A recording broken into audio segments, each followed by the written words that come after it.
Good afternoon. Why don't you introduce yourself My to name my is audience? Francis Thicke. I'm running for Iowa Secretary of Agriculture as a Democratic candidate. And I've been a full-time farmer for 27 years. I'm also a scientist by training, have a PhD in agronomy with a soil fertility specialty. And I have worked at the U.S. Department of Agriculture in the past, where I served as National Program Leader for Soil Science. So I've had experience as a practical as a farmer, which I am now, and also as a scientist and as a program leader or administrator in agriculture. Why don't you describe your farm and what you do on your farm, please? I'm a dairy farmer. I have about 80 cows on my farm, and it's an organic dairy farm. Also, it's a grazing dairy farm. So the cows harvest most of their own feed during the summertime by grazing. And we also process process our milk on the farm. So we make bottled milk and yogurt and cheese in our little on-farm processing plant, and we market it all locally in my hometown of Fairfield. And what is your main platform running for the Secretary of Agriculture? Well, the reason I'm running for Iowa Secretary of Agriculture is I see we have some major challenges we're facing in agriculture that we're not addressing. We also have some great opportunities that we're not taking advantage of. And so that's why I'm running to bring these things out for public discussion. And one of them is that we can grow more of our food locally.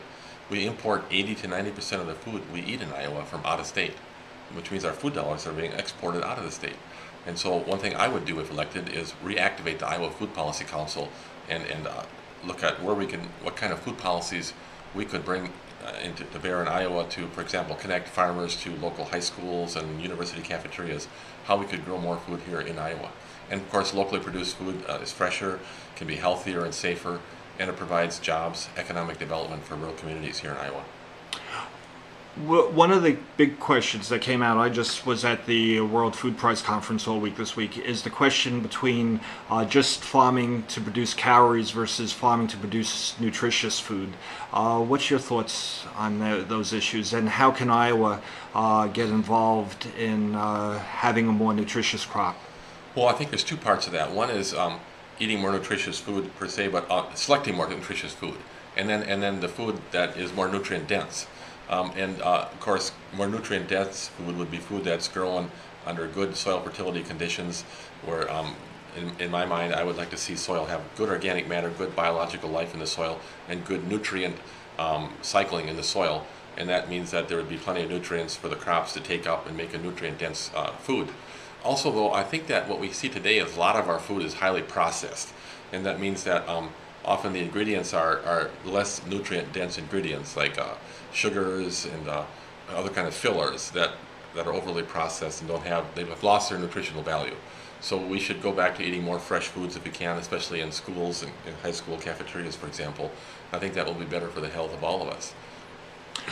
Another issue that came up this week is the question of no-till farming and also monoculture, and it seems that Iowa is plagued by by those two issues. That we do a tilling type of farming, which requires much more fertilization and ends up with more groundwater loss, and then we also do a lot of monocultures.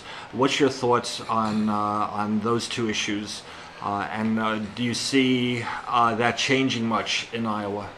Well, about 2/3 of Iowa's landscape is covered in annual crops every year, corn and soybeans. And corn and soybeans are crops that normally require tillage. Farmers normally till to plant them. Now they can be planted with no-till, but that helps protect the soil from erosion because the soil isn't loosened up by tillage. However, there still are some vulnerabilities to annual crops, so much annual cropping. And that is that the annual crops like corn and soybeans only really actively grow for about 4 months of the year. The rest of the 8 months of the year, the soil is not that well protected, especially from nutrient leaching.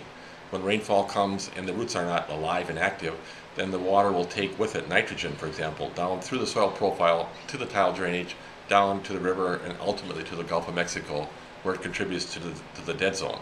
So when we have more perennial crops on the landscape, or more cover crops that grow during the winter time, they will be actively taking up nutrients for much more during the year. They'll start like even in March, start taking up nutrients, and into December. And so then that protects the soil from leaching of nitrogen to our water resources. So we should look to how we can put more perennial crops on the landscape. And there are several things we can do for that. One is if we can convert our biofuels production from annual crops like corn to perennial crops like prairie grasses, then we'd have a lot more cover, because now we use about 1/3 of our corn crop to make biofuels, ethanol. So if we could convert that to perennial crops on the landscape, we would put much more resilience on the landscape for the heavy rainfalls that come, protect the soil from erosion from those heavy rainfalls and leaching of nutrients.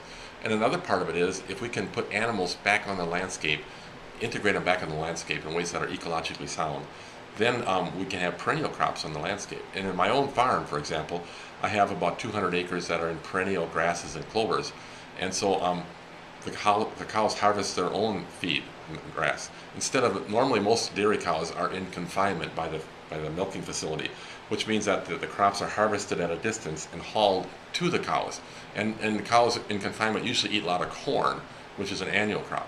So if we can integrate animals on the landscape in ways that are ecologically sound, then we can put more resilience back on the landscape in that regard too. And there are some other side benefits.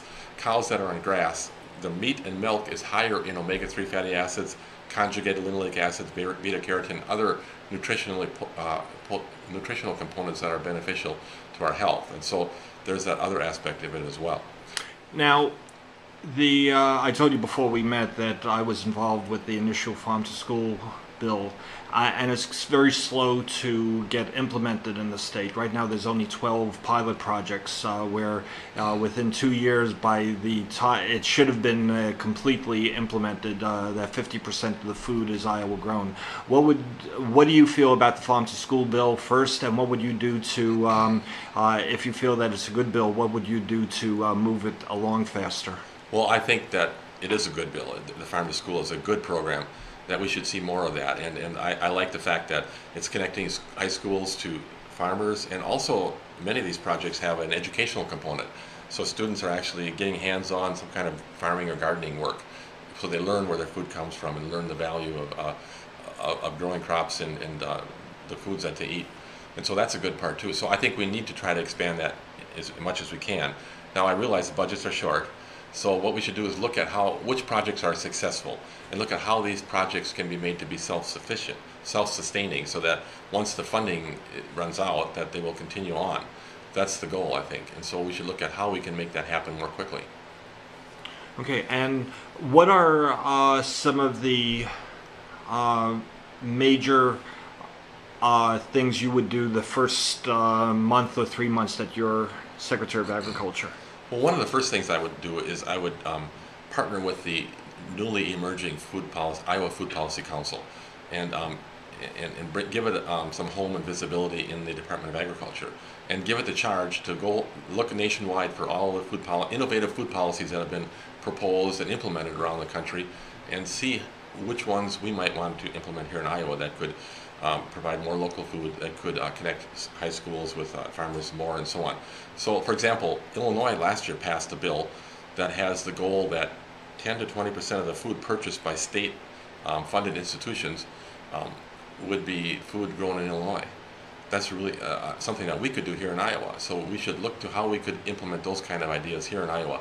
And then I would be an advocate for the Food Policy Council with the legislature and the governor's office, and see if we can get some of those food policies implemented. Because it looks like these food policies return more than spent. They return more in economic development in rural communities. As I said, we're importing 80 to 90% of our food dollars, or we're importing 80 to 90% of our food. That means we're exporting a lot of our food dollars out of the state. So if we can retain those food dollars, that's economic development here in Iowa.